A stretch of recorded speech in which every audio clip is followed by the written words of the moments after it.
Dalol is a reminder that Ethiopia is a land of incredible extremes. From ancient history to ዓለማችን ገና ያልተፈቱ ብዙ ምስጢሮች አሏት። ከእነዚህ ምስጢሮች መካከል አንዱና ዋነኛው ደግሞ በኢትዮጵያ በሩቅ ሰሜን ምስራቅ የሚገኘው የዳሎል ምድር ነው።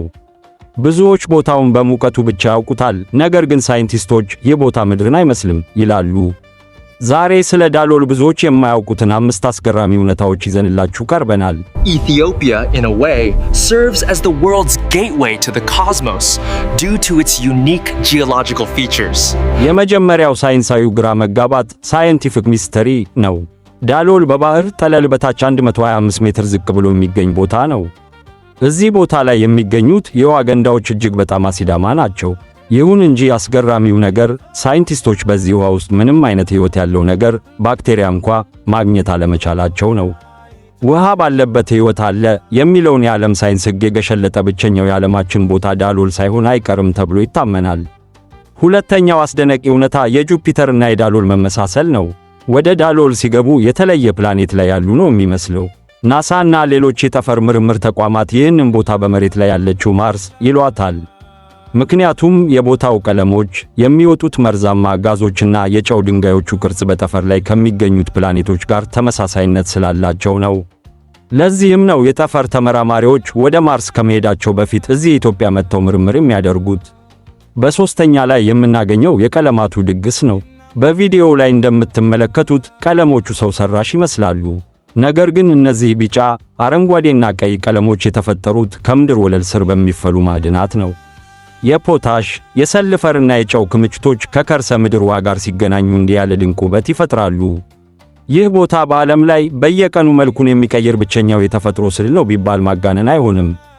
አራተኛውና በጣም አስደማሚው የማይታመን ሙቀትና ተፈጥሮ ነው። ዳሎል በዓለም ላይ በቋሚነት ከፍተኛ ሙቀት የሚመዘገብበት ቦታ ነው። አማካይ ሙቀቱ 35 ዲግሪ ሴልሺየስ ሲሆን እስከ 50 ዲግሪ ሴልሺየስ ድረስ ሊወጣ ይችላል።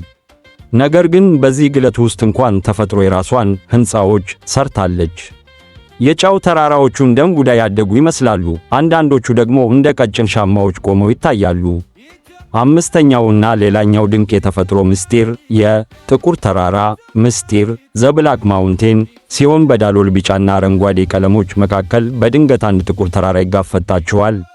ይህ ተራራ ብላክ ማውንቴን በመባል የሚታወቅ ሲሆን ሙሉ በሙሉ የተሰራው ከድንጋይ ጨውና ከማግኒዥየም ክሎራይድ ነው። አስገራሚው ነገር ይህ ተራራ ልክ እንደ ሰም እየቀለጠ ቅርጹን በየጊዜው መለወጡ ነው።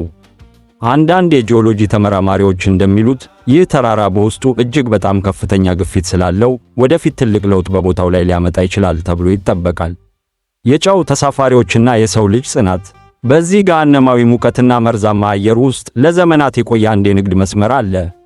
የአፋር ተወላጆች በዚህ አስቸጋሪ በረሃ ውስጥ በመቶዎች የሚቆጠሩ ግመሎችን እየነዱ የጨው ድንጋዮችን ይፈልጣሉ። ይህ ነጭ ወርቅ ወይም ደግሞ ዋይት ጎልድ ተብሎ የሚጠራው የጨው ንግድ በዳሎል በረሃ ውስጥ የሚካሄድ የሰው ልጅ የጽናት ተምሳሌት ነው። የጨው ቆፋሪዎቹ ያለምንም ዘመናዊ መሳሪያ በባህላዊ መንገድ ብቻ ጨውን ፈልጠው ወደ መሃል ሀገር የሚያመጡበት ሂደት ለሚያየው ሰው ትልቅ ማራኪነት ይሰጠዋል። ዳሎል የዓለም መጨረሻ ወይስ መነሻ? አንዳንድ የሳይንስ ሊቃውንት እንደሚሉት ዳሎል ወደፊት የሚፈጠር አዲስ ውቅያኖስ መጀመሪያ ሊሆን ይችላል።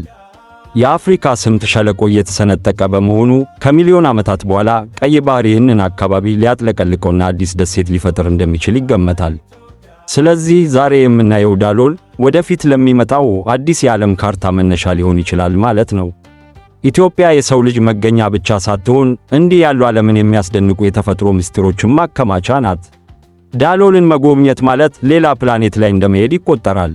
ለዛሬ ያዘጋጀንላችሁ የዳሎል አስገራሚ እውነታዎች ይህንን ይመስሉ ነበር። እናንተስ ስለዚህ ቦታ ምን ትላላችሁ? ሐሳባችሁን በኮሜንት አጋሩን።